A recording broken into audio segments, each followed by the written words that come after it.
Okay, let's take a few examples on financial instrument, the application of financial instrument. We have discussed the theoretical aspects, the application. Now, these are the few examples tested in ACCA papers, right. The example, first January 2014, a company purchases a debt instrument for its fair value of 1000 million. It will be matured on 2018 end. Company intended to hold its to maturity. The principal amount of the instrument was 1250 and it carries fixed interest of 4.72 and that is paid annually. The effective interest rate is 10%. Demonstrate how company should account for this instrument, right. It is a financial asset. Since they have purchased the instrument, it is a financial asset. They have invested 1000, will be matured on 2018 December, means you have 5 years, 14, 15, 16, 17 and 18, 5 years. Company intends to hold it to the maturity. They will keep up to its maturity, therefore, you can say it is hold to collect contractual cash flows, and they are expecting the principal as well as the interest at an effective interest rate of 10%. Therefore, this can be classified as amortized cost financial asset, right. Now, demonstrate how that company should account for it. What you need to do, I will make the calculation with you, right.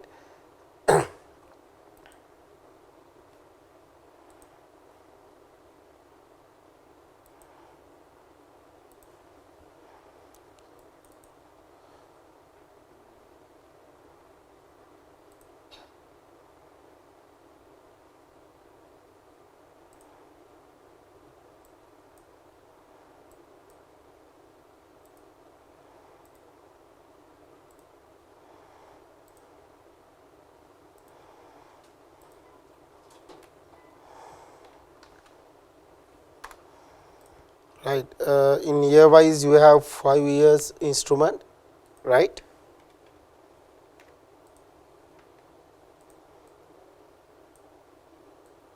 You have 5 instrument, you need to take the balance at the beginning balance, that is open balance,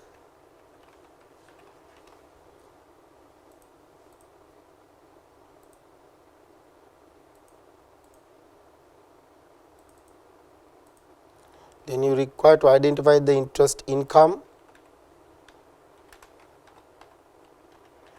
at the effective interest rate.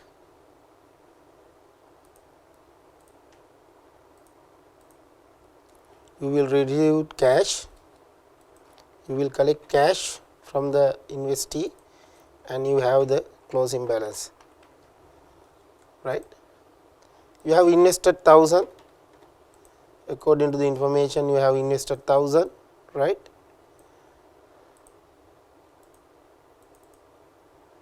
You are expecting your effective interest rate as 4.72, right. 4.72 is the effective interest rate.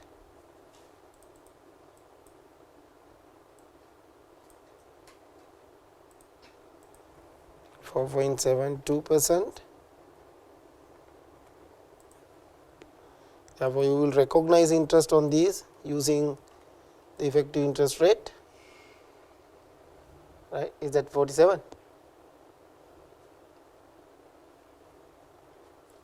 Here you have invested 1000, right. It will be measured at 1000 initially, right.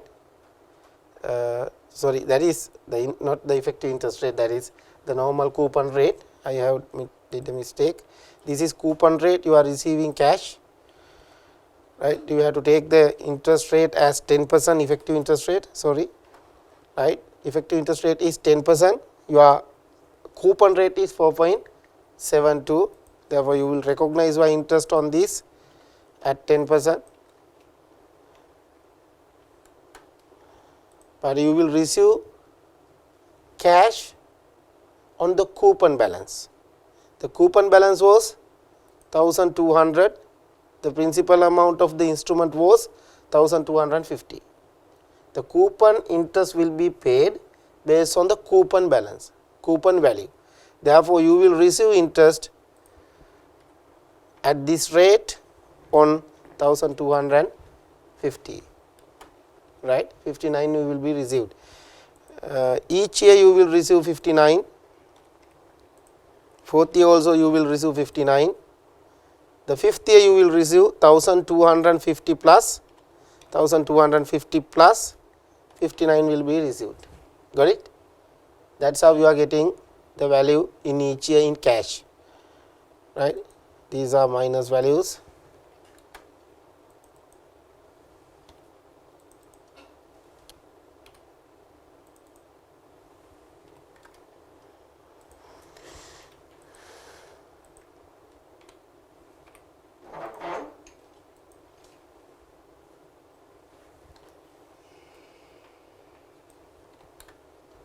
Right, you have to take a reduction of the asset, right. In each year you will receive effective interest rate in the P&L as the income. This is the closing balance, opening balance plus effective interest rate minus amount received in cash. 1041 is the first year end balance, right. That will be the second year opening balance, right, and the same story, you will receive interest on this opening balance into the effective interest rate 10%, that is 104. Closing balance will be opening balance plus interest minus interest received. Again this will be the third year opening balance, right. You will receive interest on opening balance into effective interest rate, then you have the third year closing balance after deducting the amount received in cash, right. Then this will be the fourth year opening balance. You will receive interest on opening balance into effective interest rate and your closing balance after deducting the amount received in cash, and this is the fourth year end balance and will be the fifth year opening balance, and you need the interest on opening balance using the effective interest rate in P&L. Finally, the closing balance would be 0, since at the end of the fifth year the bond will be redeemed. Clear? Then you can say easily this is the total interest income recognized over the 5 years period. Each value should be recognized as interest income in P&L. These are the balances should be reflected in the balance sheet as the financial asset at amortized cost. These are the cash flows required to recognize in the cash flow statement, right. It is a basic calculation. This is amortized cost financial asset. In the liability holder side, investee side, this is a financial liability, measurement will be same, but here we are not discuss about the loss allowance. If there is a loss allowance, this value may be different because the loss allowance will be deducted from the asset balance at the face of the balance sheet, right. Let us take the second question. Ranger has a portfolio of 5 million which was originally recognized on 1st May 2010. The loan mature in 10 years and carry an interest rate of 16%. Ranger estimates the no loans will default in the first 2 years, but from the third year onward loan will be defaulted at an annual rate of 9%. Clear? If the loan default as expected, the rate of return from the portfolio will be approximately 9.07. Is that clear? The company has a asset, as an asset 5 million. The first day is 1st May 2010. This loan mature in 10 years and carries an interest rate of 16%, right. Ranger estimate that no loan will default in the first 2 years, but from the third year onward loan will be defaulted at an annual rate of 9%. The default will be arise from the third year onward. Default at 9%. Default at 9% means you are getting only 91% cash flow. That is the story. Is that clear? 9% default means the first year The 5 million is the face value, interest rate is 16%, therefore 5 million on 16% you will receive cash, but from the third year onward you can be collect only 91% of the cash flow, since it will be defaulted at a rate of 9%. Is that clear? Therefore your effective interest rate will be changed. In this scenario, try to calculate as you practice here. You have 10 years, just take only for few years, no need to calculate for all the 10 years, right. Now your value is 5 million, let us take in 1000, right. Now in cash you will receive this into 16%, right. Let us take here 16%. This is the first year cash flow you will receive. Second year you also receive 800, but third year onward it will be defaulted by 9%. That means you will be able to collect only 91% of this cash flow, right. The other, all the calculation remains same, right. What you need to do, if they have mentioned a default rate, take the balance as the cash collection. That is the impairment. Is that clear? Right. Based on that cash flow, adjusted cash flow due to the impairment, your effective interest rate also change as 9.07. Is that clear? Right. Therefore, that effective interest rate need to be used as 9.07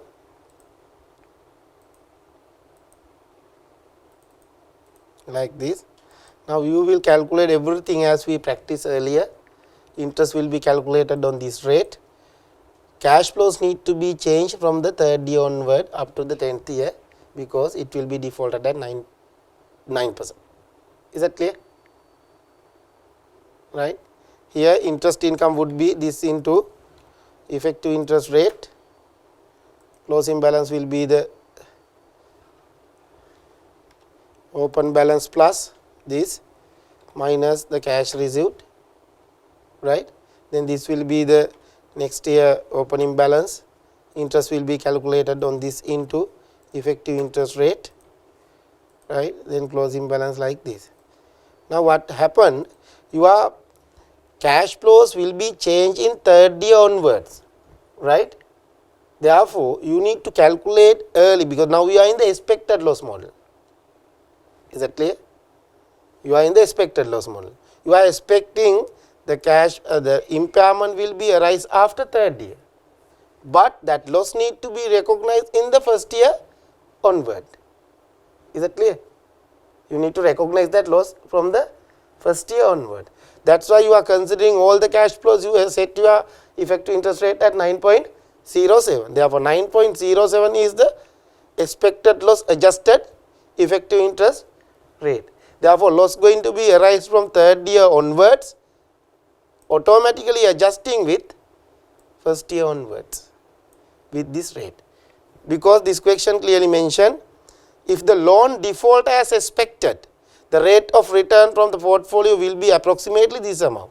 That means this rate was calculated after considering the loss from the third year onward, but you need to recognize the loss from the first year onward. This is another one method of adjusting the expected loss by adjusting the effective interest rate.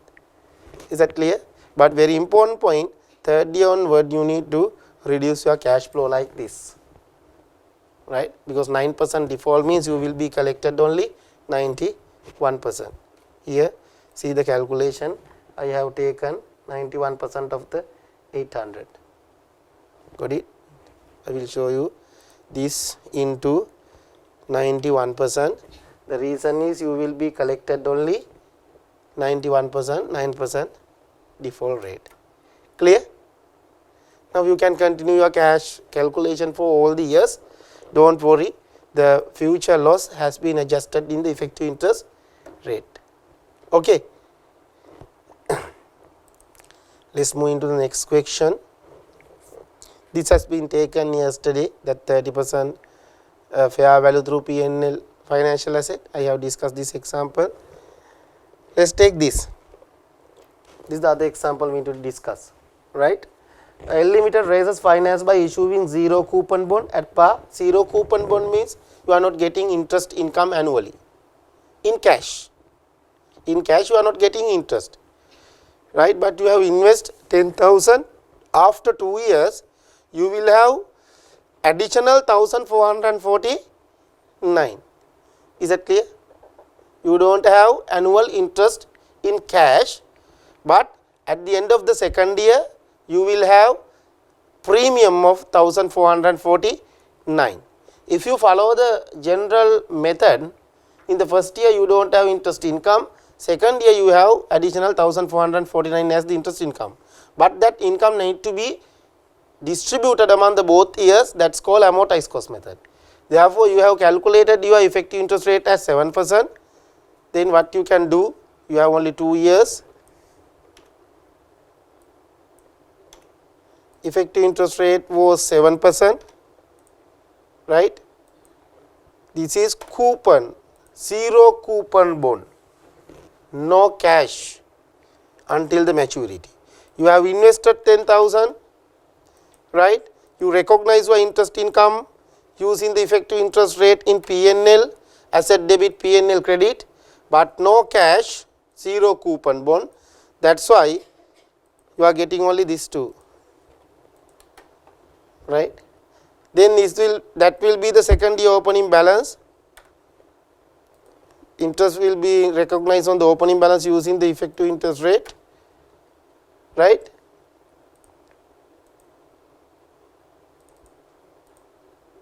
Fourth year you will receive additional, second year end you will receive additional 1,449. Therefore, total cash flow will be, right, you are 10,000 principal plus 1,449 additional premium you are collecting, right? Therefore, you will receive 11,449. Therefore, your total balance need to be 0, this and this, right? What was happened? The additional 1,449 will be collected at the end of the second year, has been distributed among the two financial statements as interest income. Is it clear? Right. That's how you have to account zero coupon bond. Here the zero coupon bond, but you need to recognize your effective interest rate and distribute this additional premium over the financial statements over the financial period. Clear? Next example, accounting for financial liability at amortized cost. B raises a financial raises means they borrowed funds, they raises through bonds the bond value by issuing 20,000 6% 4-year loan note on the first day of the current accounting period. The loan note are issued at a 10% discount. You are not issued it at 20,000, it was issued at 18,000 since the 10% discount, and will be redeemed after 3 years at a premium of 1,050, not 3 years, it would be 4 years, right? Please take it as 4 years. 4 years at a premium of 1,050, the effective interest rate 12%, the issue cost 1,000. Is that clear? Now, this is amortized cost financial liability. Let's move into the calculation. Now, this is a financial liability, effective interest rate was 12%, right? Interest rate agreed in the coupon is 6%.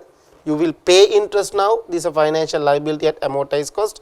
You have 4 years, right? Very important point, the par value 20,000, right? You make a discount at 10%,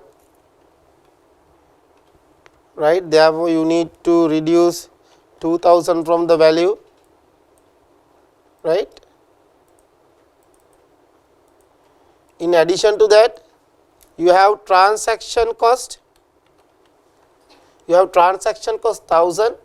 This instrument is amortized cost, therefore, you cannot charge into P&L. You can charge P&L only for fair value through P&L instruments. All other instrument goes to the relevant account. This is a liability. The balance is in the credit side. When you record the transaction cost, it will be debited.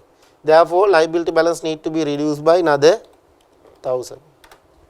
Therefore, the net liability at the beginning will be 17,000.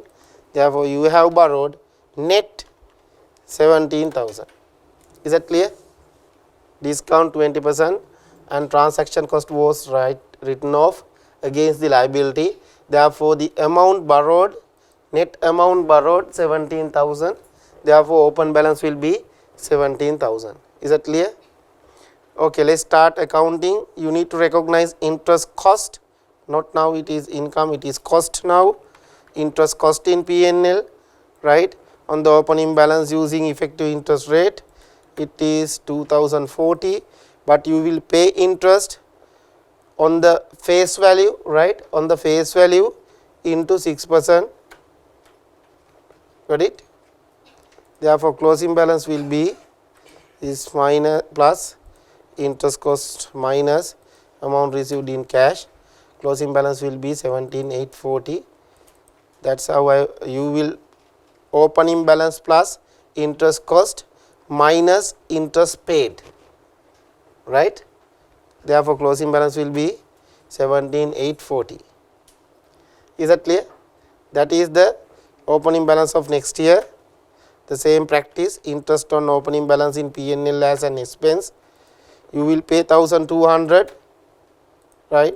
And the second year closing balance will be this amount. Third year closing balance this much.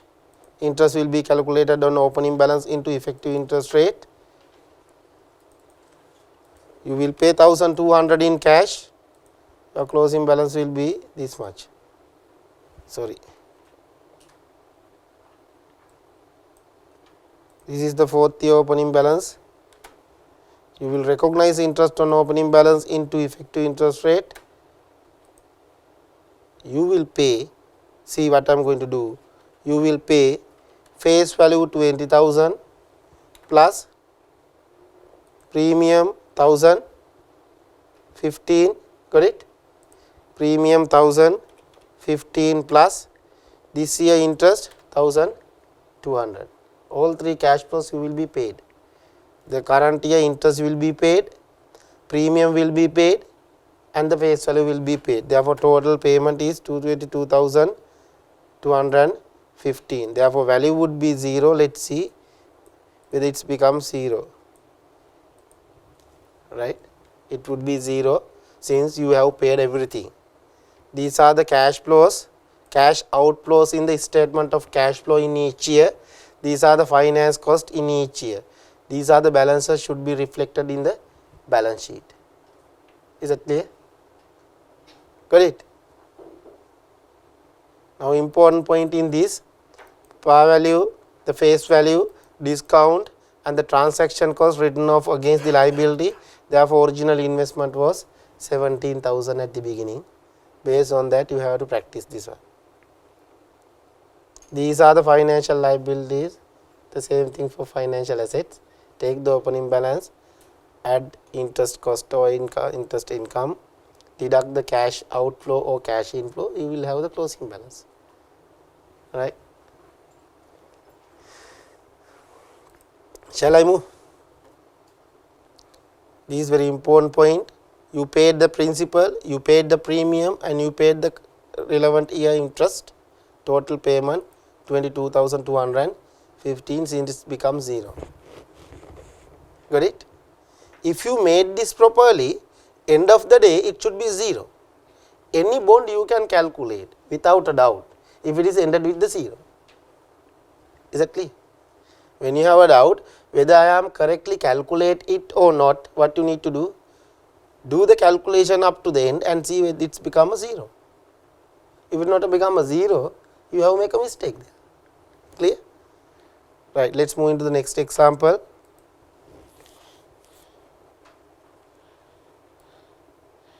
This is a little bit different example.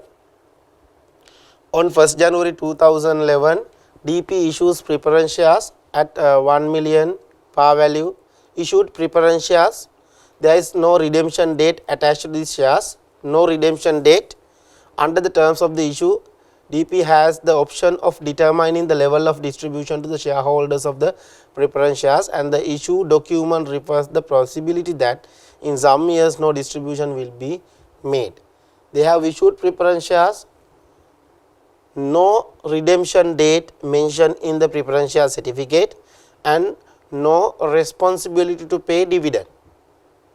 If entity wants, they will pay, otherwise no.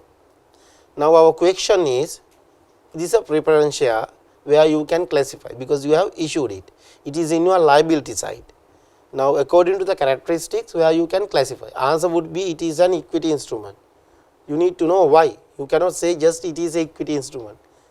You can't say like this. Why it's become an equity instrument? That's a very important point, right? The characteristic of this preference share was no redemption date attached to the preference share and no responsibility to pay dividend. If they want, they will pay, otherwise no. That's why we are telling it is an equity instrument. That question can be solved via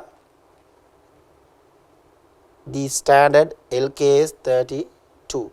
LKS 32 financial instrument presentation. Here you have the definitions of all the instruments, and basically the more complicated area is the differentiate a liability with an equity. Some instrument, you know, you have a doubt whether it's an equity instrument or financial liability. How you can it is clearly classify? You have to go to paragraph 16 of this standard. Paragraph 16. Here the topic also liability and equity is the topic, right? LKS 32 paragraph 15 and 16 very important, but better to use directly 16. Paragraph 16 clearly mention IAS 32. When an issuer applies the definition in this paragraph 11 to determine whether a financial instrument is an equity instrument rather than a financial liability. Now here they are talk about how you can identify an equity instrument. The instrument is an equity instrument. This is the top point.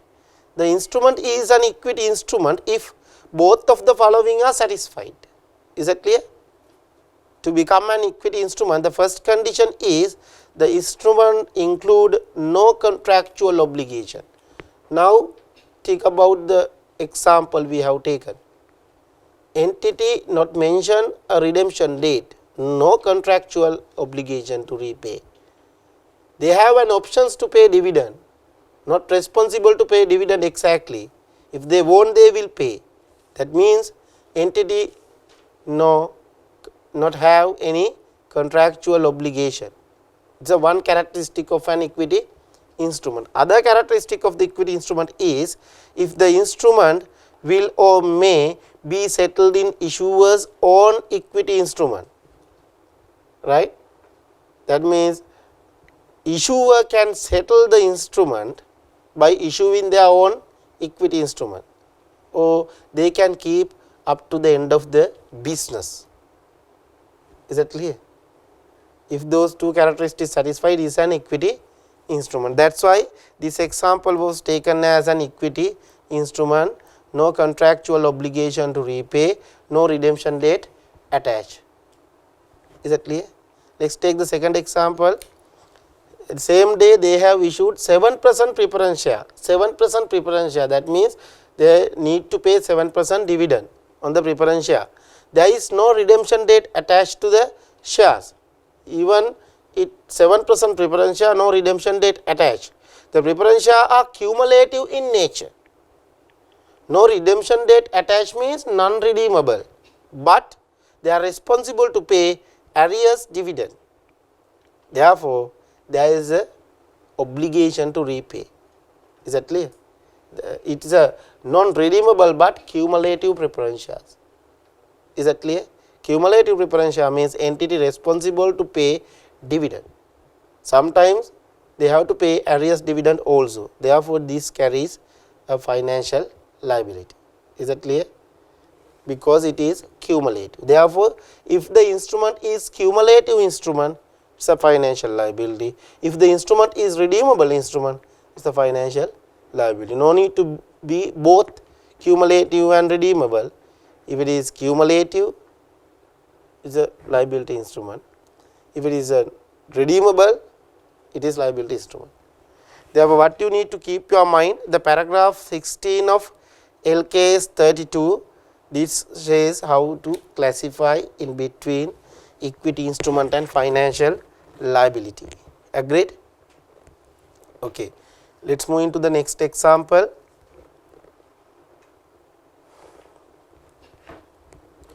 This is again very important point. Diamond is looking at way that it may improve its liquidity. One option is to sell some of its trade receivable to a debt factor. That is the transaction they are going to involve. They are going to sell their debtors to a factoring company. Then factoring company will buy your debtors and collect debtors in behalf of you. When you sell your debtors to a factoring company, your question is, can I close my debtor account? Once I transfer my debtors to a factoring company, can I close my ledger account? Because I have a debit balance as debtors. Clear? Now I am going to hand over these debtors to a third party to collect. Once they taken that responsibility, can I close my debtor account? Closing a debtor account, debtor is a financial instrument. Closing means derecognition. Therefore, to answer this question, you need to improve your knowledge about derecognition of financial asset. That was explained in IFRS 9, right? Derecognition, I think it is chapter 3. Yeah, chapter 3, recognition and derecognition is IFRS 9, right? This is SLFRS 9. Please go to chapter 3.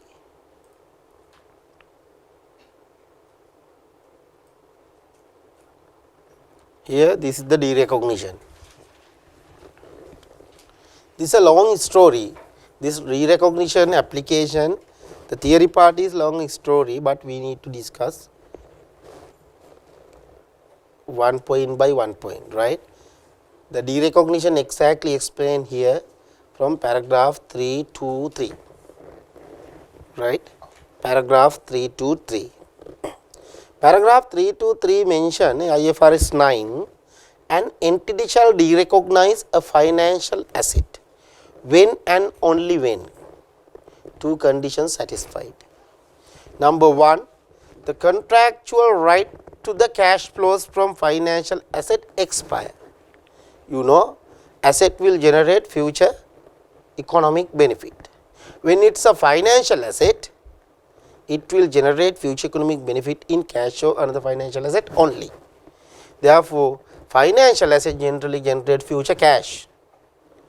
Once you expire your right to receive cash, is a signal of derecognition. The right to receive cash flows from the asset expire. You won't be able to receive further cash. Not only that, second point, it transferred the financial asset as set out in the paragraph 3 to 4, 3 to 5 and 3 to 6. I am not going to read all these 3 to 4 to 3 to 6, but I will tell you what is a transfer. Here 3 to 4 explain what is a transfer. Transfer means you will transfer your right to another party. When you have a financial asset, you will have future cash from it, right? Transferring the financial asset means you will transfer your right of receiving cash to a third party. Is it clear? That is transfer. This further explained in other paragraph after this, just read it after the lesson, right?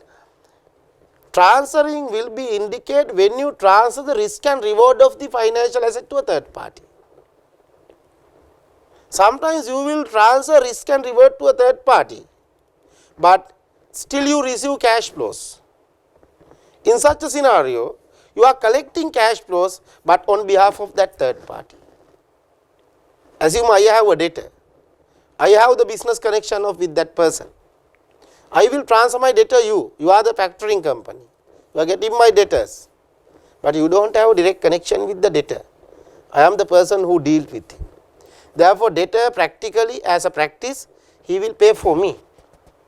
I am getting cash, not for me. I am collecting cash on behalf of you. Therefore, you cannot say transfer means transferring right to receive cash flows total to a third party. Sometimes you may collect cash, you are receiving cash, but that cash not for you. You are collecting on behalf of another party. That situation also a transfer.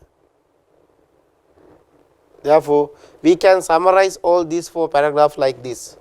When a financial asset derecognized, there are 3 points satisfied.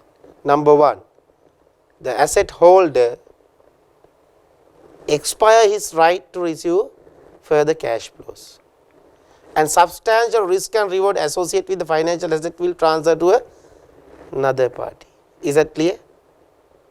And even you receive cash, you will collect cash on behalf of that third party. In such a situation, it's a transfer. Is that clear? Therefore, better to read 2.32, 3.2.6. All these 4 paragraphs explain in detail about the transfer. Now, in this case, they are going to sell their debtors. Number 1 option, Diamond could sell 40 million receivable to a factor, with the factor advancing 80% of the fund in full and final settlement. Take this point.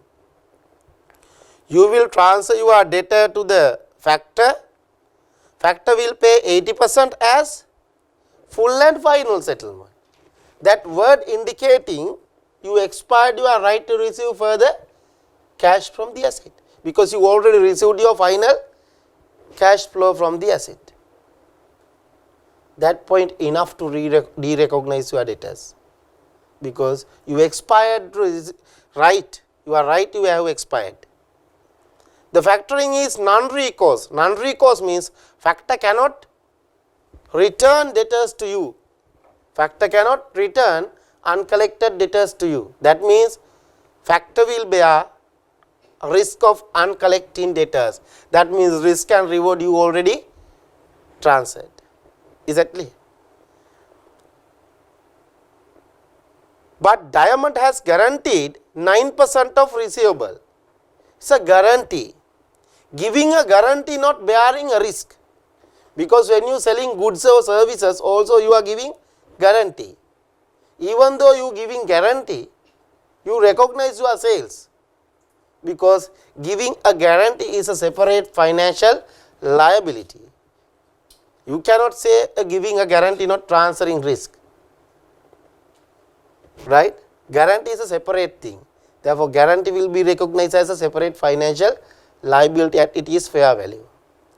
But you already transfer your risk because it is non-recourse. Clear? Another case, you already received your final installment. Therefore, you shall de-recognize your financial asset. But you have 20% uncollected balance, you have to write off against the balance sheet, sorry, profit and loss as an expense. Because you have collected only 80%, balance 20% will be an expense. Clear? Financial guarantee separately shall be recognized its fair value as a financial, that guarantee should be a financial liability. Here is the answer. This is the summary of all the paragraph I have shown you in the standard. When you de-recognize financial asset, you can de-recognize your financial asset when the entity, here that company name Diamond, when the entity has no further right to receive cash. You receive the final payment in this case. When the risk and reward of the ownership relating to the receivable have substantially transferred. Yes, you transferred. Why? It is a non-recourse factoring agreement. They won't be able to return the debtor. And when entity has no further control over the receivable. Therefore, these are the 3 common points to satisfy to de-recognize a financial asset. You can write down these 3 points in your standard book. Right? How you can write down? Financial asset will be de-recognized when Write down, I will tell you the financial asset. Go to the same page here, 323. There are 4 paragraphs, right? I am going to give you the summary of all these 4 paragraphs. Financial asset will de-recognize when entity has no further right to receive cash flows from the asset. When entity has no further rights to receive cash flows from the asset.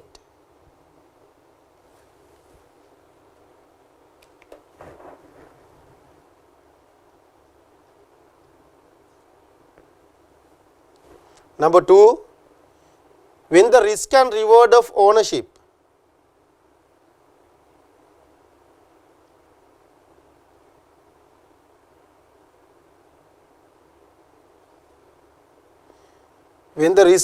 of the ownership relating to the financial asset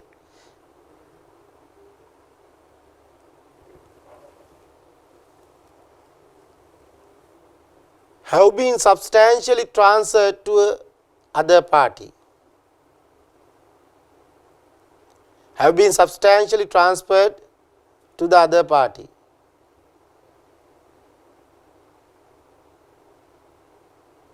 Point 3, when the entity has no further control over the financial asset, when the entity has no further control over the financial asset.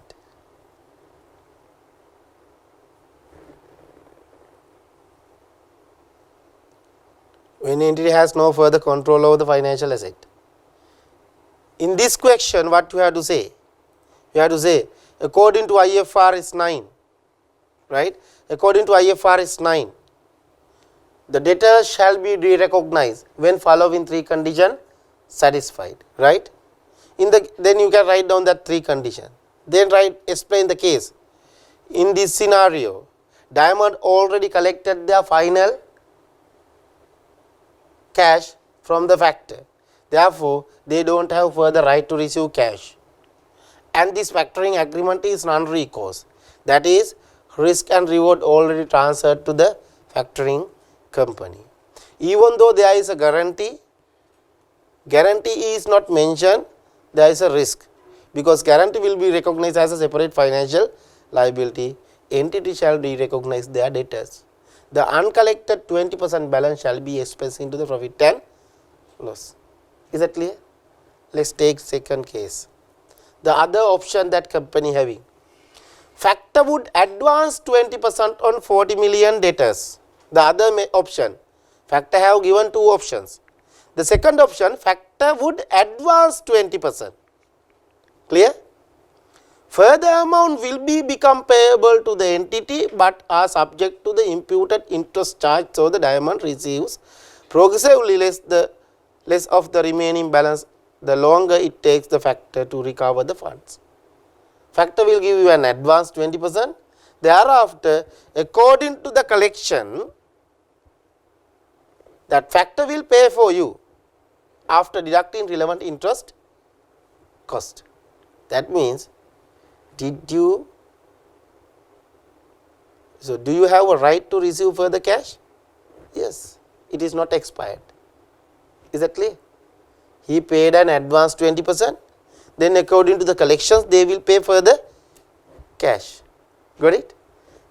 That is no expiration of right to receive further cash. Not only that, the factor has full recourse. Has full recourse means factor can transfer uncollected debtors back to you after a specified period. That means you have not transferred the risk to the factor, still with you. Uncollected debtors will come to you. Clear? Therefore, in this scenario, financial asset cannot be de-recognized. If it cannot be de-recognized, the advance received 20% shall be recognized as a financial liability, because you cannot credit into your debtor account. Is that clear?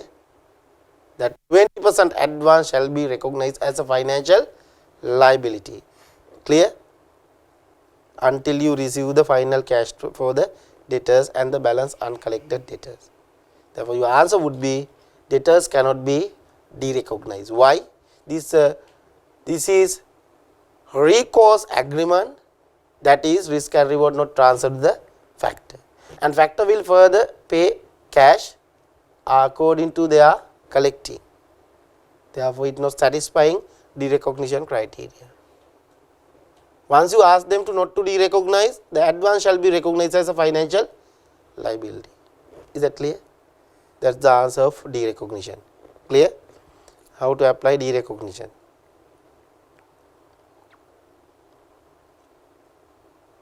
Then example 11, Sky has B shares in issue which allow the holder to request redemption at specified date and amount. Clear? The legal charter of Sky state that entity has choice whether or not to accept request for repayment of the B shares. They have issued shares.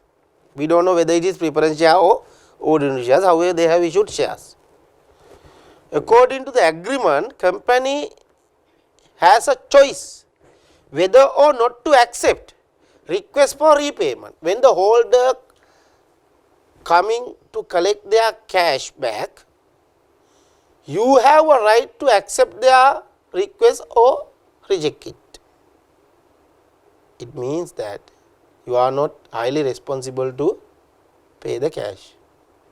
However, there are no other conditions attached to the shares, and Sky has never refused to redeem any of the shares up to the current year. In all other respect, the instrument have characteristic of equity. Clear? This is the first case. Read it again.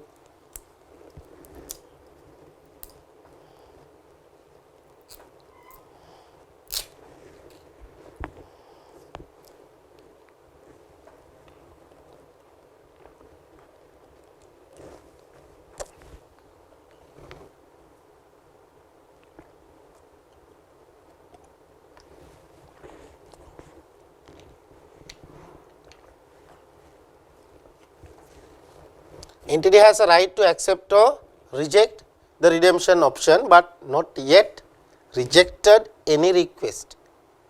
Is that clear? Let us see the answer. According to IAS 32, you know that the paragraph is 16, IAS 32:16, in the classification in between equity and financial liability. According to IAS 32, the present standard present state that liability is a contractual obligation to deliver cash or another financial asset to another entity, and the equity is and that equity is any contract which evidence a residual interest in the asset of an entity after deducting its liabilities. That is the definition of financial liability and equity instrument. In this case, Sky has no obligation to transfer cash or another asset to the holder of the instrument, and therefore B share should be classified as equity. Clear? Why? You have a right to reject the option. You have a right to accept the option.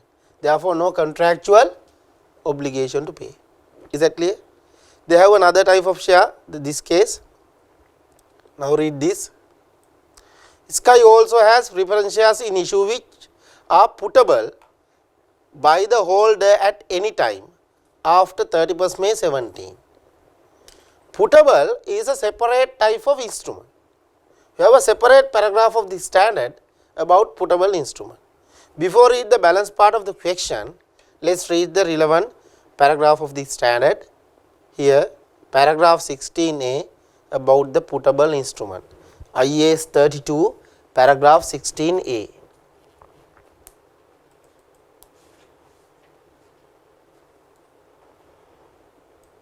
Because 16 explain how to classify in between equity instrument and financial liability.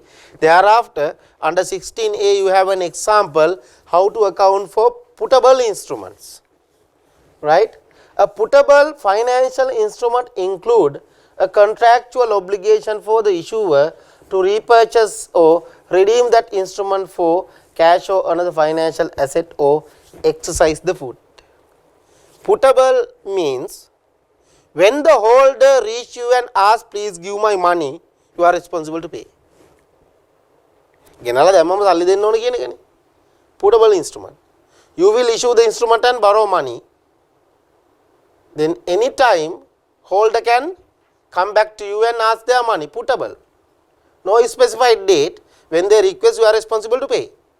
Therefore, basically putable instrument is a financial liability. Is that clear? Therefore, write down, highlight in this paragraph. Basically, putable instrument is a basically, right? You have some exemptions, but basically putable instrument is a financial liability. I am referring IS 32, right?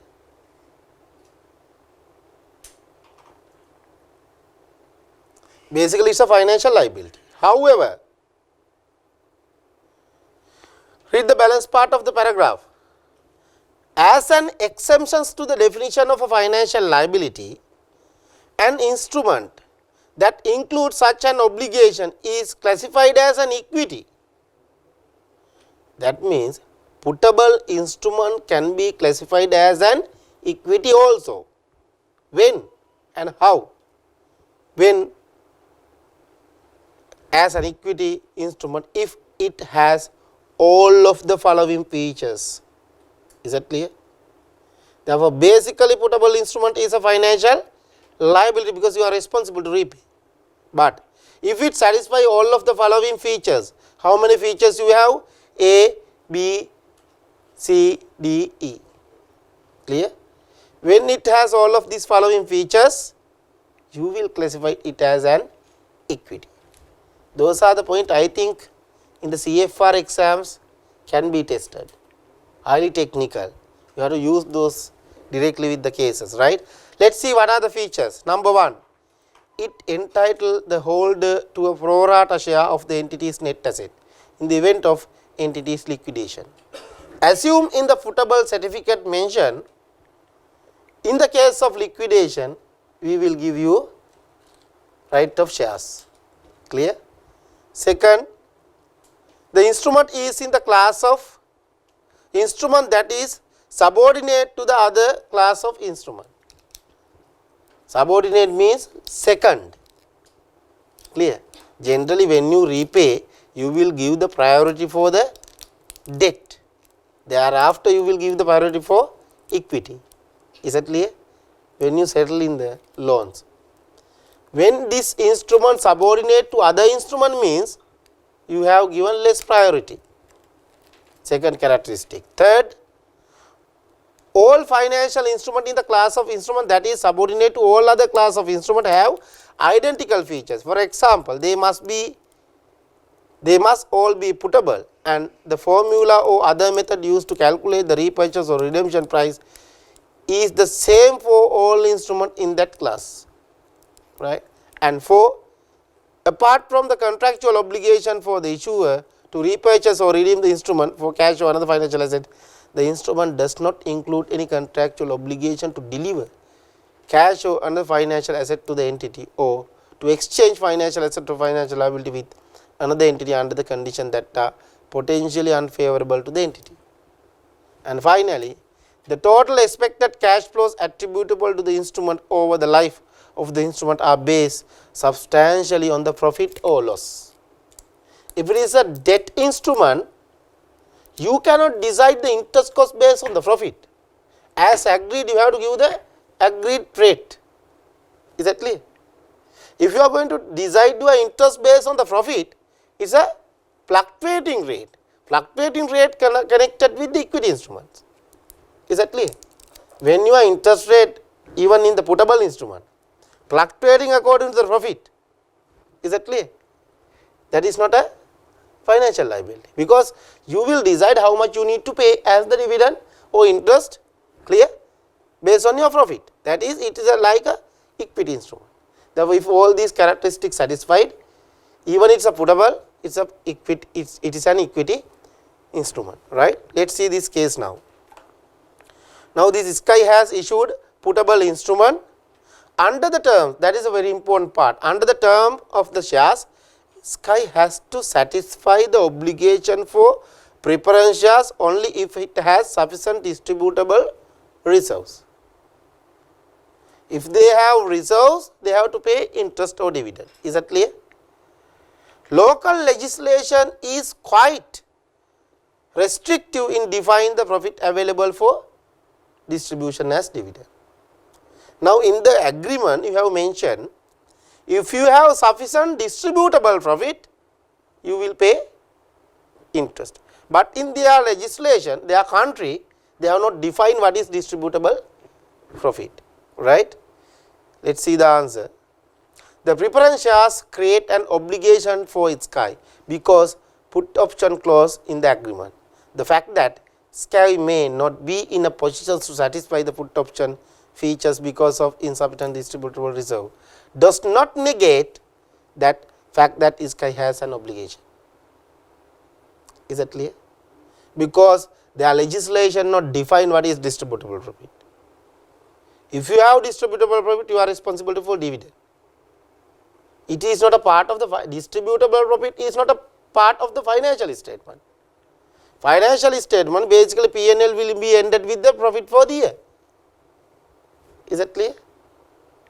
Your agreement says you have to pay dividend when there is a distributable profit, but it was not defined. Therefore, you have a financial liability because you are responsible to pay. In other case, it is not satisfying all the features of 16A. Is that clear? To classify as an equity, it should be satisfy all the features of 16A. Otherwise, it is a financial liability. Is that clear?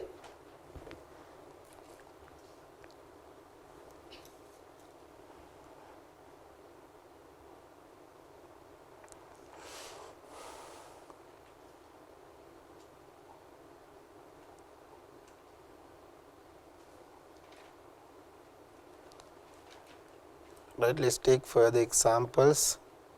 Sorry.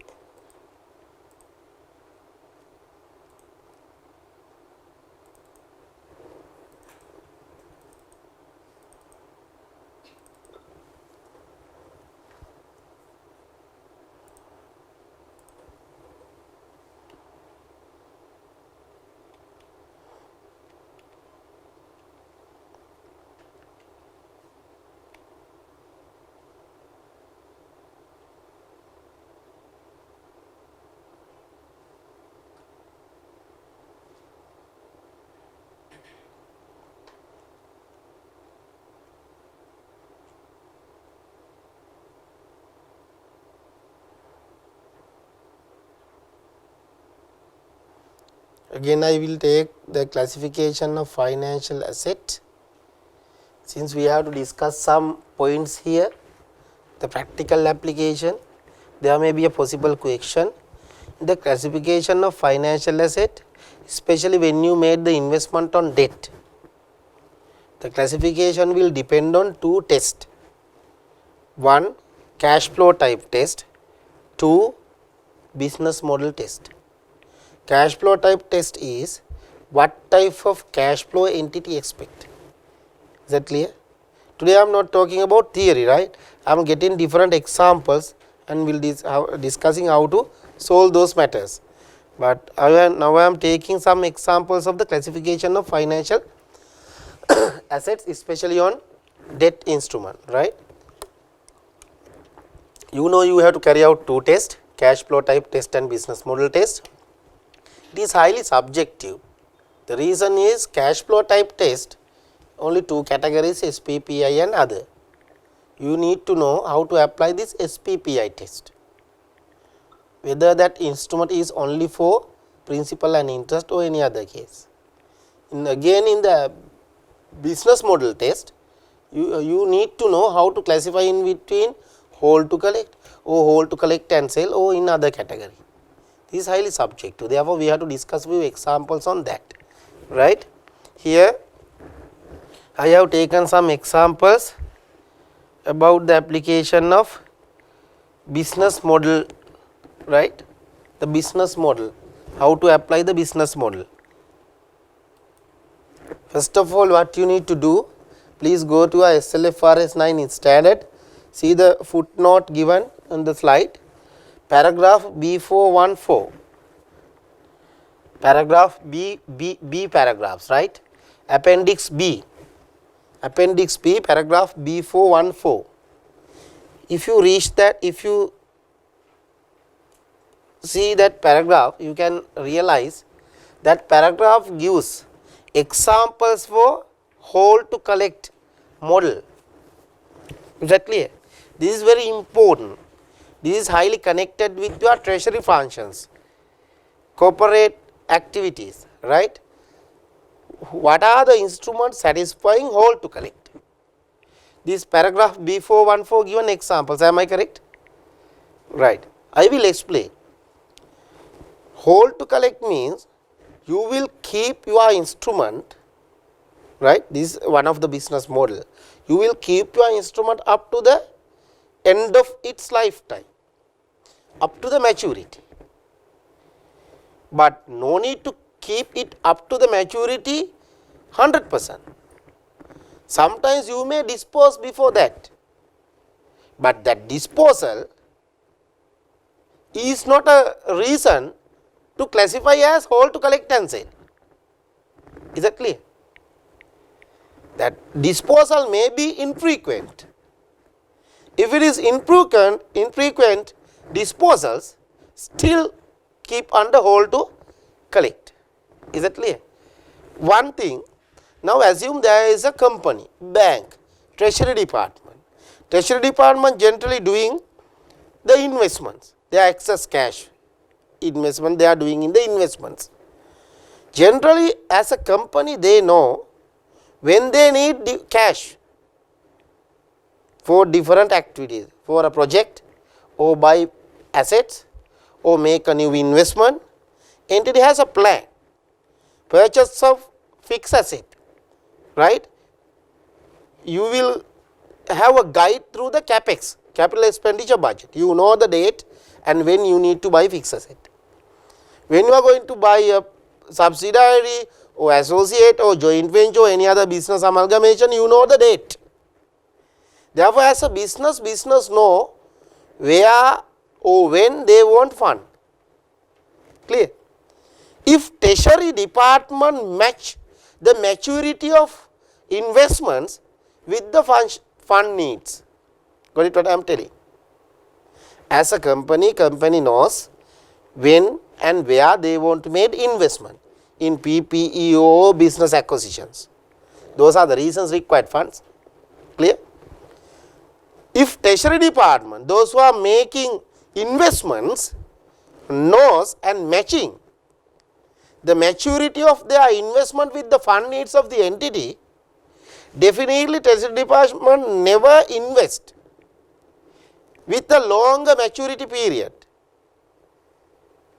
passing the fund required date. Got it what I am telling? That is the first example there, right? In B414. If the investment manager matching fund needs of the entity with the maturity of the investment they made, definitely it will be matured before the fund requirement. Therefore, those type of instrument can be classified as hold to collect. Is that clear? If investment manager not matching the maturity period of the investment with the fund needs of the entity, sometimes instrument may have longer mature period. When the entity reach the required date of fund, entity requires to redeem their instruments. Clear? Therefore, those type of instrument will be classified as hold to collect and sale. Clear? But if the maturity period and fund required date matching, if there is a match, it is a hold to collect. That is why I told you this is highly subjective. Therefore, read the examples given in B414, right? Then SPPI, the cash flow type test. This is the other test. You have two tests, right? Cash flow type test and business model test. The other type test is the two tests. We discuss what is the business model, how to apply it. Now SPPI test, cash flow test. See two paragraph I have highlighted as a footnote. Examples for SPPI instruments B4113. Examples for instrument not under SPPI B4114. Clear? Therefore, in front of the paragraph B4113 you can say instrument satisfying SPPI, solely payment of principal and interest.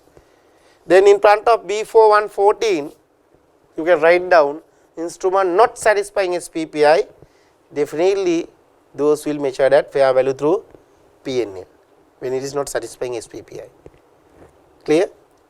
This is highly subject to, therefore I have included more examples, right. See number 1, parent A, company A parent provide a loan to subsidiary B. The loan is classified as a current liability in subsidiary B. Financial statement has the following terms: no interest, no fixed repayment. Subsidiary will repay when the parent demand it. Is that clear? When the parent demand, subsidiary will repay. Is that clear? Right. No interest. Now your question is whether it is satisfying SPPI. Answer given yes. You will wonder why. Because SPPI is standing for solely payment for principal and interest. From the word SPPI, you believe we need both principal and interest. Now in this scenario, no interest. But answer was yes, it is satisfying SPPI. Let's see why. The term provide for the repayment of the principal amount of the loan on demand. In such a instrument, you will record at the present value. When you receive a value in future day, you will record it at the present value. Then automatically you will recognize interest income on effective interest rate. Is that clear? Therefore, it is satisfying SPPI. Example 3. Parent A provide a loan 10 million to the subsidiary. Loan has following terms: no interest, repayable in 5 years. Same scenario. You recognize your financial asset at the discounted value. Thereafter, until you reach the collecting day, you will recognize interest income in the P&L, right. Therefore, you will take it under SPPI. Because standard clearly mention interest mean not just a rate. It is a rate recover your credit risk and time value for money. If you apply discounting and recording according to the amortization, it is satisfying SPPI.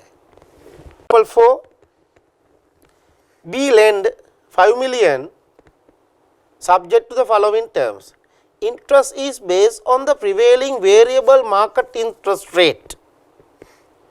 Interest will be charged on market interest rate. It's vary, but rate will cover your credit risk and time value for money because it's taken the market interest rate. Clear? Therefore, it is satisfying SPPI. The example 5, entity D lends E for 5 years at an interest rate of 5%. Entity E is a property developer that will use the fund to buy a piece of land and construct residual apartment for sale. That's a bank given a loan to a customer. Customer utilize this loan to develop condominium property and sell it. In addition to the 5% interest, say entity is a bank, bank will be entitled to an additional 10% of the net profit. Now what bank expect? They will expect the principal, they will expect the interest plus profit share.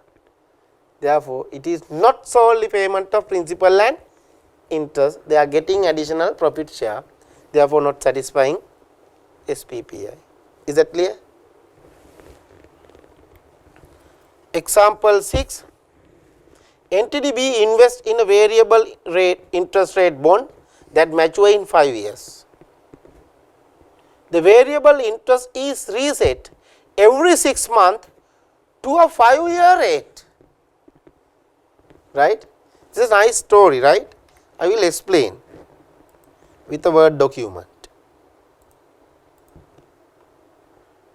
how they have invested. They have invested on 5-year bond, clear. Say invested on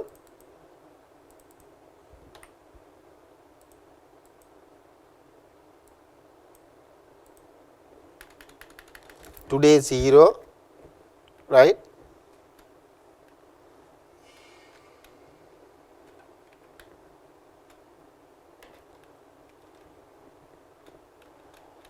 You have invested on 5-year bond. Now, the interest rate will be set, clear, will be set 6 months time. That means you will set interest rate here. After 6 months you will set the interest again, then after another 6 months you will set the interest again, after 6 months you will set the interest again. Likewise, you will set interest rate 6 months time. But the important point,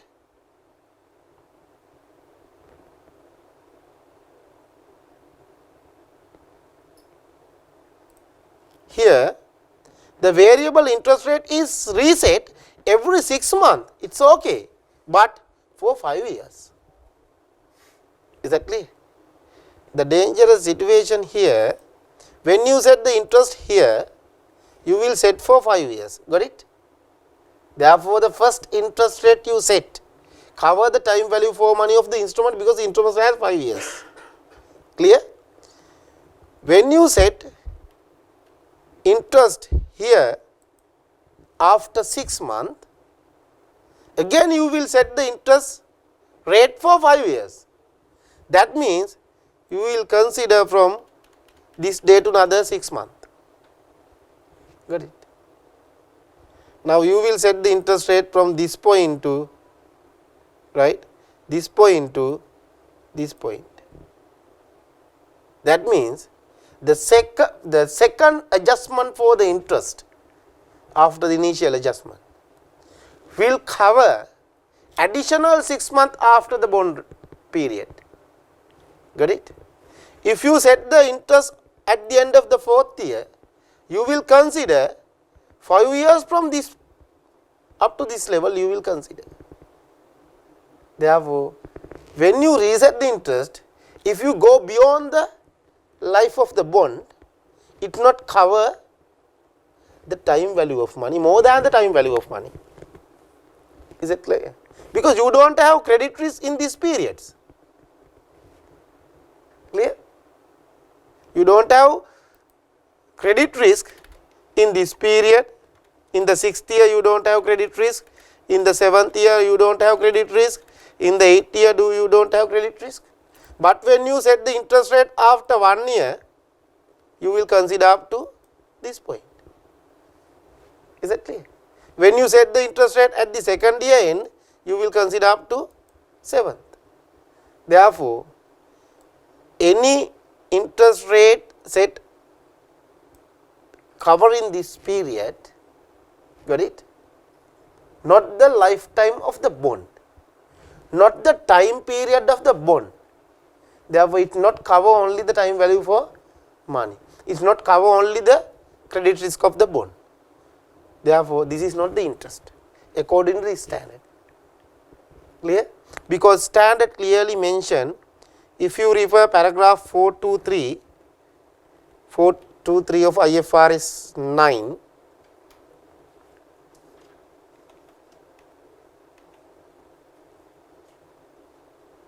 here 413, the purpose of applying this standard, principal is the fair value of the financial asset or financial liability. Principal is the fair value, the amount borrowed or lent. Interest consists of consideration for the time value for money. Now think about our example. They reset the interest considering 5 year. Therefore, they will exceed the time period. But here they have mentioned interest is the compensation for time, for money, for the credit risk associated with the principal amount. Now in this case, credit risk will be associated only for this period, clear, not for this period. But when you set your interest at this date or this date, 6 months time, always you are considering 5 years always. Is that clear? Therefore, it is not the interest as specified in the standard. But if examiners tell in the first 6 months, you will set the interest considering 4.5 years. In the end of the first year, you will set the interest considering 4 years only. At the end of the first year and another half, you will set the interest considering the balance time of the bond. That is covering the time value for money and the credit risk. But when you exceed from this day, clear, onward, you are not covering the time value for money. Therefore, your answer will be, it not satisfying SPPI, no. Clear? That is why I told you it is highly subjective, you have to think. These type of thing can be tested in the exam because you are in the CFR, you have to advise on the classification. Next example, entity D lend E 5 million at a fixed interest rate. The loan is repayable in 5 years. Entity E has option to repay the loan at any time. That means you can early settle. You lend, borrower will settle early. Bank also given that option, early settlement. But early settlement, they have a penalty. When you are going to settle as the customer your loan, bank will charge a penalty. It is called early settlement charge, right. Now you can assume we are expecting principal, we are expecting interest, and we are expecting penalty. Therefore, directly you can say it is not satisfying SPPI. But think, why bank charge penalty charge? To compensate the foregone interest of the balance period. When you settle early as the customer, bank will lose the interest already set because you are effective interest. Now, assume you have taken a 10-year loan as the customer. I am the bank. I have classified as SPPI and amortized cost. Then I have to recognize my interest on effective interest rate. Effective interest rate is the IRR of the cash flow. Now, how I calculate my IRR? Considering 10-year period. Now, you are going to settle after 5 years. Then I will lose my balance 5-year interest. Therefore, I will charge a penalty from you. That means my penalty will compensate my foregone interest. Therefore, even I charge a penalty, if penalty cover my foregone interest, it is satisfying SPPI. Is that clear? Because I charge him penalty to recover the interest will lose in the balance period. Is that clear? Got it? If bank charge penalty to recover the interest foregone plus any additional, then it is not satisfying SPPI. If that penalty recover only the interest lose, it is satisfying SPPI. Is that clear? Next example, K lend 10 million at a fixed interest rate. The loan is repayable 5 years. Company L has a right to extend the term for another 3 years. If company L decide to extend the loan, variable market interest rate will be charged from 6 to 8. Yes, because you cannot decide what is the rate today if they extend. Therefore, you will decide to charge LIBOR plus percentage. That means you are going to recover your time value for money and the credit risk. Therefore, it is satisfying SPPI. Company M lend 10 million to N at a fixed interest rate 5%. The loan is repayable in 5 years. Company N has the right to extend the term for another 3 years at the original fixed interest rate. From the original rate you will continue. Therefore, you know if customer extend, they will use the current interest rate. Therefore, your effective interest rate will be prepared based on all the information. Therefore, you will cover your principal and interest. Is that clear? Because you will decide everything based on the original information. It is satisfying SPPI. Company L lend J 5 million at a fixed interest rate 8%. The loan is repayable in 5 years. Company J missed 2 interest payments. If customer default 2-3 installments, thereafter what you are going to do? You will increase the interest rate. Now you are going to charge interest more than you originally agreed. Got it? Is it satisfying SPPI? Should be satisfied. Why? Even you increase the interest rate, why you have increased it? Since customer defaulted. Customer defaulting means your credit risk was increased. When customer default, your credit risk will increase. Since it is increasing, you are increasing your interest rate. Therefore, that increased part recover your credit risk. Look after your credit risk. Therefore, you have to see when an entity increase the interest rate, why they have increased? Then entity will say, we have increased because customer defaulted continuously. Then you can say, yes, you have increased because of the credit risk has increased, right? Therefore, even though entity increased the interest rate, it is satisfying SPPI because increased portion cover the credit risk increase in the instrument. Got it? Is that clear? Most of the cases you have example the address here, right? IFRS 9 B4110. All the explanations is in the standard book. No need to write down these examples, right? You can read everything in your standard book. This example,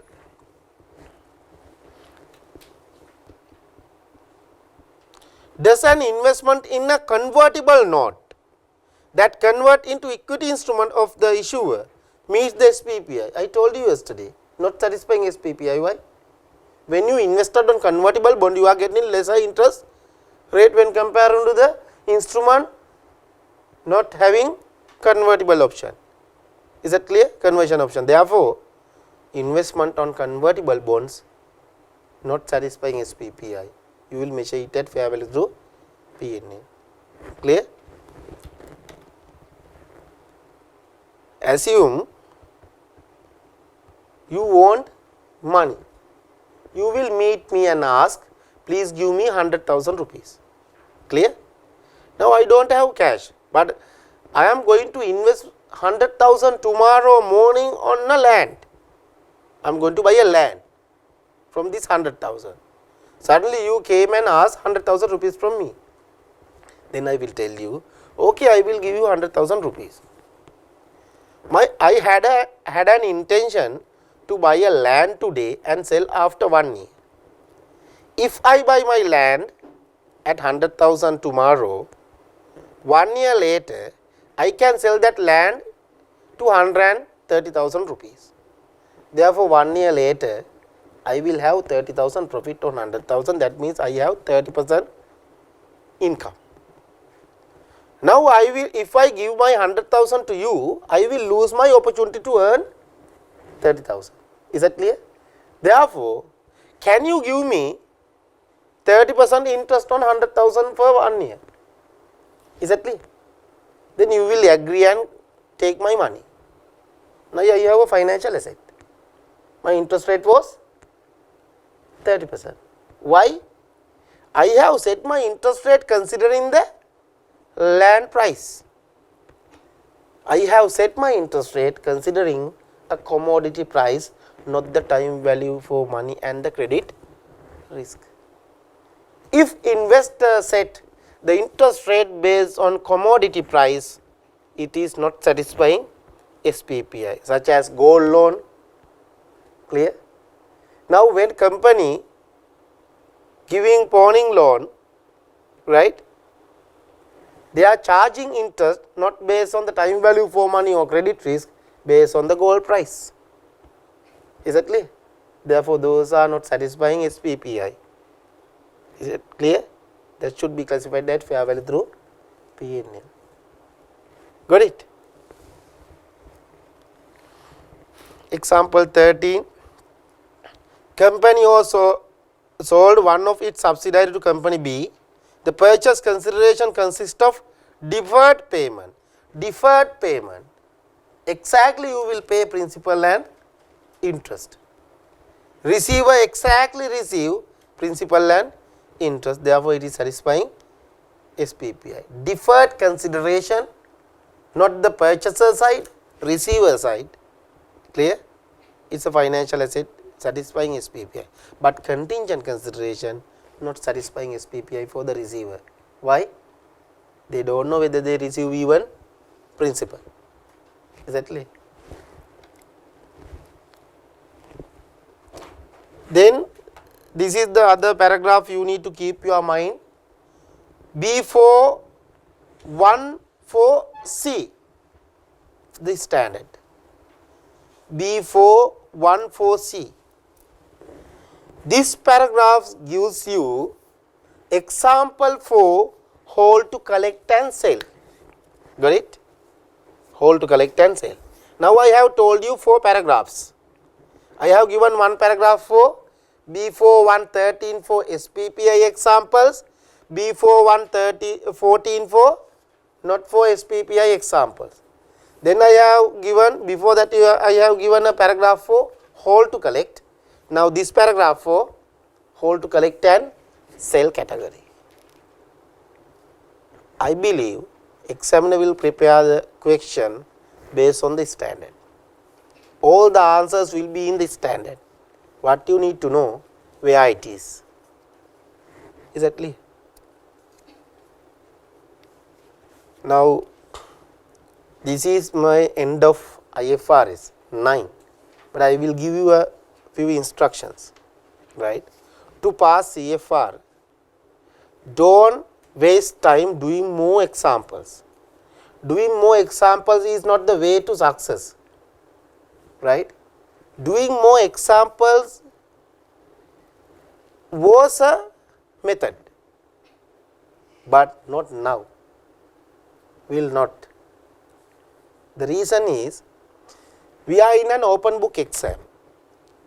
We are receiving practical cases, and examiner expect from us how we tackle this case, right? Now, same type of scenario actually we are facing in our audit firms. Now, I am working at audit firm. When we are facing some issues, when client raise some issues, what we are going to do, what we are doing, we are taking standard book and reading and identify what we can do for that, and we are answering them. Is that clear? The same thing now examiner expect from you at the exam hall. When we receive an issue from a client, we can spend any time to solve that question because we have time. But in the exam, you have only 3 hours. That's the only difference. In your exam also like working at an audit firm. Clear?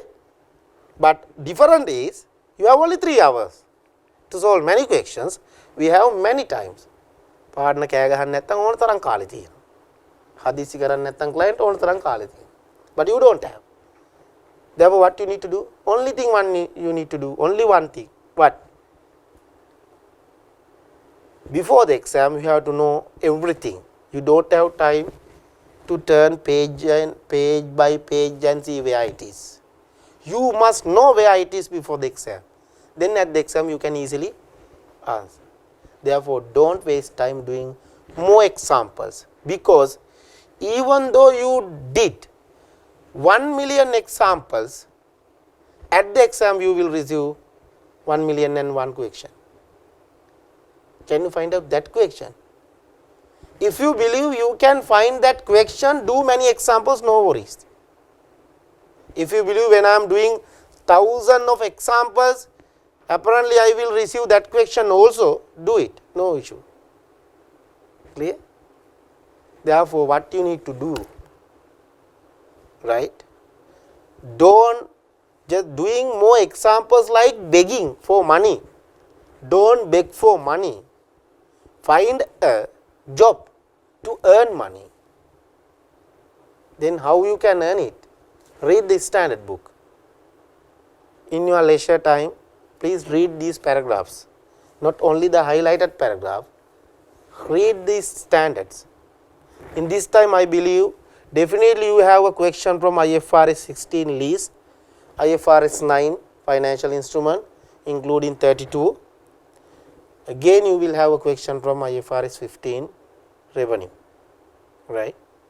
Now I have completed 2 standards comprehensively, therefore you can read now. Tomorrow I will start IFRS 15 revenue from contract with customers, right? If you want to know fair value measurement, IFRS 13, LKS 36, another important standard for you, impairment, investment properties, please go to the CA website and search all past exams, especially 2019 June videos for CFR, 2018 December videos for CFR, 2018 June videos for CFR. Take all those videos. Time to time I have covered different standards, right? Therefore you can catch all those standards by referring to the past videos, right? This time I am trying to cover the important 3 standards this time, right? Therefore tomorrow I will start IFRS 15. Okay. Now only thing I will tell it again. Don't do more examples. Read the paragraph. One example I will give you. Derecognition of financial asset. No need to do more examples. Just give. If investor expire his right to receive further cash, if risk and reward transfer to the other party, if no control further with the investor, it should be derecognized. Then do you want to do more example for to that? But you doing it, why? When you do more examples, automatically it is coming to your body. Without seeing the book, without referring the standard book, when you do more examples, automatically that theory absorbs into your body. If you read the standard book only one time, same thing happen. You can save the time, right? Therefore, my request, read the standards, at least the highlighted paragraphs for the exam, right? Then with that knowledge, you can apply it in the exam. Okay, thank you very much. Let's start SLFRS 15 by tomorrow evening. Okay.